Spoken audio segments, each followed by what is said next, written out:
Hey, this is Dan from Music Explorer. Welcome back. Today we've got drummer Gary Mallaber. Gary's played on so many hits I can't even count. His band Raven opened up for Led Zeppelin and they even jammed with Jimi Hendrix.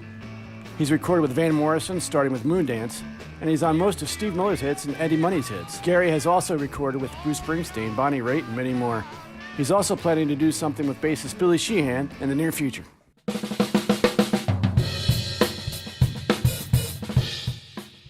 Gary, you started at a young age playing drums. Tell us how you started. My drum instructor wound up being, he started me at 6 years old. He wound up being my high school music teacher. His name was Salvatore Scamacca. He was a genius. In Buffalo, New York, my hometown, and all those great radio stations was absolutely crucial. What happened back there in those years, the ability later to play and perform 5 nights a week, 5 sets a night, had that not been there in my hometown, nothing, I don't think anything would have happened.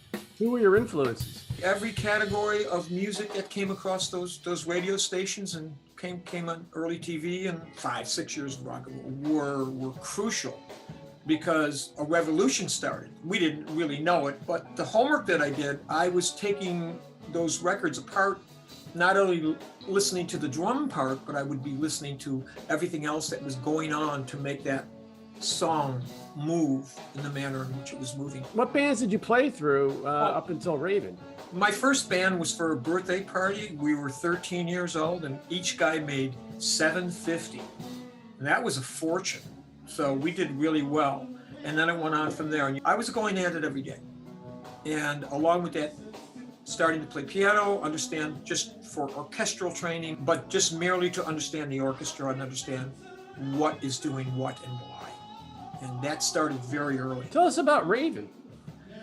Raven was a culmination of some of the best players out of my hometown up in Buffalo, New York. We 3 of the guys were in another band called the Rising Suns. I was with one of the original members in a band called Ronnie Hawkins and the Hawks. They were up in Toronto. The history of them, eventually they became the band. But prior to that, a piano player, probably one of the best rock and roll piano players from Buffalo, New York, his name is Stan Celeste. He was up there with Ronnie Hawkins and Levon and Robbie, and they were playing together as Ronnie Hawkins and the Hawks. He came back down to his hometown. He started his band called Stan and the Ravens. I wound up eventually playing with him 5 nights a week at 17 years old. And I was underage, and some of the police found out about it, but they left me alone. And Stan eventually dropped that band and went into Woodstock and started working with some of the guys again. And my bass player, Tommy Calandra, and me, we formed with Tony and Jimmy and John with the Rising Suns, and we put together Raven. And Raven was the culmination of that whole era. Well, what year was that? That was about 67 and 68. We took it, 68 of course was the craziest year in our history. But we took the band and we were playing 5 nights a week at a place called the Inferno, one of the suburbs. And once again, the playing, continual playing is what did the trick. Continual playing. 5 hours a night, 5 nights a week. Something's got to happen. Something either is going to come together or it's going to go right down the... You're going to go, I'm going to keep doing this or I'm not going to keep doing this. And it went. So we took the band, and a couple people thought it was a pretty good unit, and it was. We had a local manager, Marty Angelo. He took the band, and we went into New York City, and we wound up playing around the city and just making ourselves known. And we eventually wound up at a place called The Scene, which was owned by Steve Paul, and it was the landing zone for all the bands that were coming over from England. Out of that came, we were playing one night, and who was in the back was Eddie Kramer and Jimi Hendrix. And we caught their eye, and we caught their ear. Did you see them first? They saw us. It was about 1 o'clock, 2 o'clock in the morning. Jimmy would hang out. They heard us, and our manager took our tapes and played them for Eddie Kramer and Jimmy. And he listened. Jimmy's quite a guy. He was quite a guy. He was a really cool guy. And he eventually sat in with us, but he didn't sit in on a guitar. He sat in on the bass because our bass player had an original 1957 P bass from Fender. It was the original one. Jimi Hendrix sat in your band and played. Without band and played bass. From that, we leave that alone. It was just great. It was, it was that period of time. We didn't talk about it too much. He didn't rip out the guitar and start going, but it was. The fact that Jimi Hendrix played in your band. Well, he said it was great. I mean, we were thrilled. I'm not going to play it down. We were absolutely thrilled, but it was like what became of all of that period of time was he opened a door to CBS Columbia Records for us, and they took us on, and we signed with Columbia Records.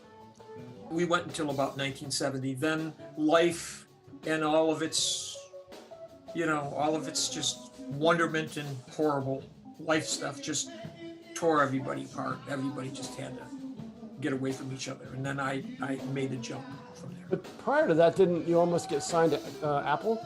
The Beatles? The first book that the Beatles ever had out, I think it was called The Last Cocktail Party, and we are mentioned on one of the pages because George Harrison and Peter Asher heard about the band, and prior to us signing to Columbia Records, they wanted to sign us to Apple. And we didn't talk about that too much because it didn't go in that direction, but that is printed in the book. But he was interested in seeing the band and hearing the band and maybe signing us to Apple. That actually was true. But the more important thing was he knew about you guys. Yeah, and it was in combination with Peter Asher. Now there was, we signed with Columbia and we were signed for, I think, a 3-album deal, and we made the first one. That band was sort of like an orphan band. We didn't have the management or the force of the music industry or somebody major behind us to push things through. And you guys opened up for some big acts. I mean, you opened up for Led Zeppelin, Grand Funk. We opened up for a lot of people, and we opened up one show in Queens for the Young Rascals, for Grand Funk Railroad. We played the Fillmore East. We opened up for Procol Harum and the Byrds, and we were third on the billing, and we did a few more of those things. Janis Joplin came in to see us one night at a club in New York City called Unganos, and she was there. She wanted to take our piano player.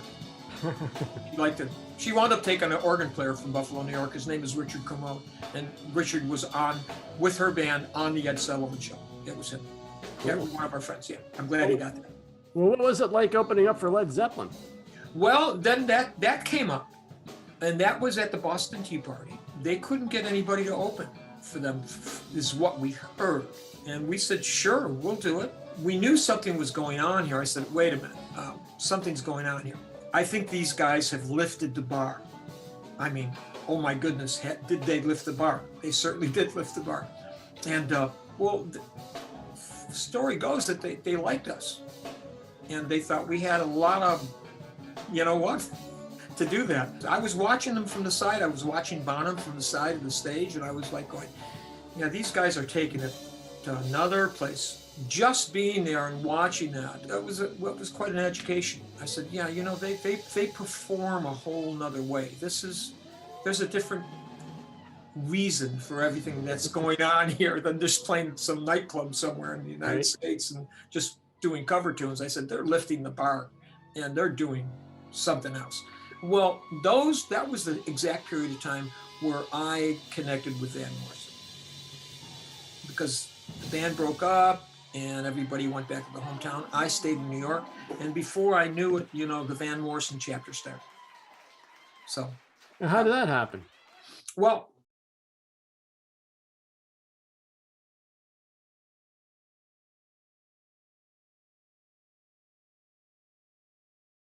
my name sort of got around. I think this guy's one of the greatest writers in the world. Yeah, he's going to come down. He's going to play at the Gaslight on the East Village. They didn't have a drummer. 3 months later, we were recording in Manhattan the album Moondance.